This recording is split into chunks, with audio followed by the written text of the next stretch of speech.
మా క్లినిక్కి వచ్చే చాలామంది పేషెంట్స్ అడుగుతారండి, మా పళ్ళ మీద ఇలా వైట్ స్పాట్స్ ఉన్నాయి, అవి ఎందుకు వస్తాయి, ఎలా పోతాయని.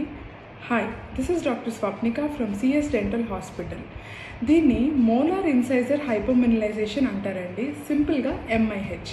దీనికి స్పెసిఫిక్గా ఒక రీజన్ అంటూ ఏమి ఉండదండి రావడానికి. It just comes like a developmental disturbance.